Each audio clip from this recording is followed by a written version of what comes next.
पूर्व मुख्यमंत्री और बीजेपी के राष्ट्रीय उपाध्यक्ष डॉक्टर रमन सिंह का बयान सामने आया है। डॉक्टर रमन सिंह का कहना है कि शाम तक सभी प्रत्याशियों के नामों का ऐलान हो जाएगा।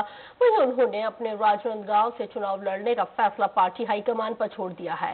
रमन के मुताबिक पार्टी उन्हें जहां से भी चुनाव लड़ाएगी वे वहां से चुनाव लड़ने के लिए तैयार हैं। और इसके अलावा रमन टिकट कटने वाले तमाम सांसदों के बगावती सुर पर भी बोले। उन्होंने कहा है कि टिकट कटने पर नाराजगी स्वाभाविक है, ऐसा सभी जगह होता है, लेकिन कहीं कोई बगावत नहीं है। रमन ने आगे ये भी कहा कि सब मिलकर चुनाव लड़ेंगे और बीजेपी सभी 11 लोकसभा सीटें जीतेगी।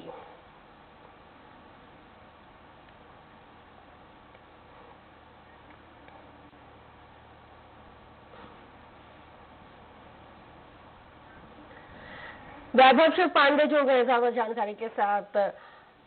वैभव, डॉक्टर रमन सिंह को टिकट मिलने के कयास लगाए जा रहे हैं। पार्टी का जो भी फैसला होगा वो उसको मानेंगे और बगावती सुर पर भी उन्होंने कहा कि इस तरह के बगावती सुर हर जगह पाए जाते हैं। देखिए, जिस तरीके के हालात बने हैं, मौजूदा 5 सांसदों की टिकट अभी तक काटी जा चुकी है, तो ऐसे में संभावना यही है कि जो अब छत्तीसगढ़ को लेकर के जिन प्रत्याशियों के नामों का ऐलान होना है, तो स्वाभाविक तौर पर जो शेष 5 और सांसद हैं बीजेपी के इस वक्त, तो उनके नाम भी कर सकते हैं। और पहले ही ये ऐलान चूंकि अनिल जैन जो कि बीजेपी के प्रभारी हैं छत्तीसगढ़, उन्होंने कह दिया था कि 10 सांसदों को हम बदल रहे हैं। तो ऐसे में राजनांदगांव से अभिषेक सिंह जो कि रमन सिंह के बेटे हैं, उन्हें बदला जाता है, तो उनके विकल्प के तौर पर कौन हो सकते हैं? तो जाहिर सी बात है कि रमन सिंह ही एक बेहतर चेहरा राजनांदगांव से बीजेपी के लिए हो सकते हैं। ऐसे में उनके नाम पर मुहर आज की जो चुनाव समिति की बैठक है उस पर लग सकती है। हालांकि रमन सिंह अपने तरफ से अब तक यही कहते रहे हैं कि वो बहुत ज्यादा इच्छुक नहीं है लोकसभा चुनाव लड़ने को लेकर के, लेकिन पार्टी का फैसला आना है और चूंकि पार्टी कहीं से भी किसी तरह का कोई रिस्क नहीं लेना चाहती है, उनकी कोशिश ये है कि ये ज्यादा से ज्यादा सीटें जीत कर आए।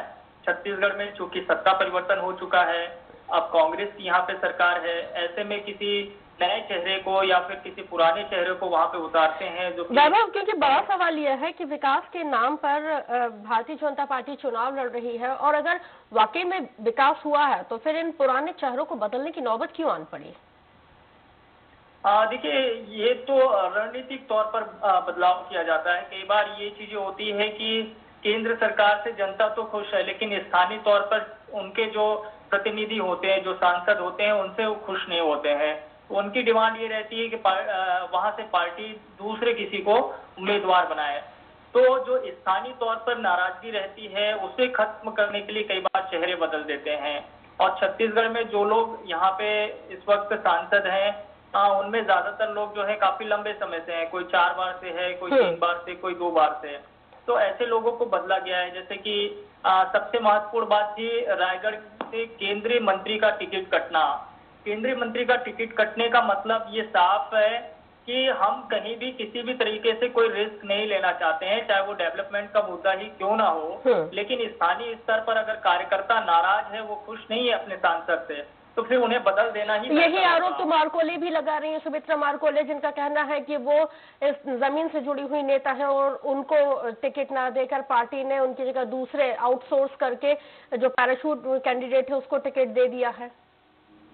देखिए, जहां तक बात कांकेर को लेकर के है कि मोहन मंडावी को लेकर के खुलकर नाराजगी सामने है, और जो सुमित्रा मारकोले है जो कि बीजेपी के जमीनी स्तर के कार्यकर्ता है, उन्होंने बगावती तेवर दिखाते हुए नामांकन दाखिल करने का ऐलान किया है। तो इस तरह की नाराजगी भी स्वाभाविक तौर पर आएगी। लेकिन जो कैंडिडेट वहां पे चुना है बीजेपी ने, मोहन मंडावी भले ही सक्रियता उनकी पार्टी में ना दिखे, लेकिन वो स्थानीय स्तर पर काफी लोकप्रिय बताए जाते हैं, क्योंकि वो आम लोगों के बीच उनकी ही भाषा में बोलते हैं, गाते हैं, पढ़ते हैं, लिखते हैं, और जमीनी स्तर पर भी उनकी भी अपनी एक पकड़ है।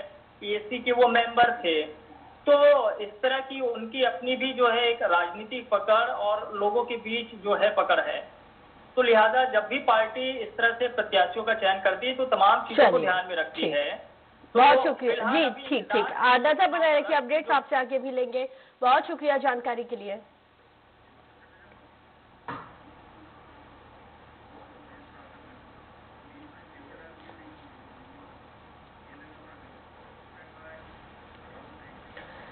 चलिए खबर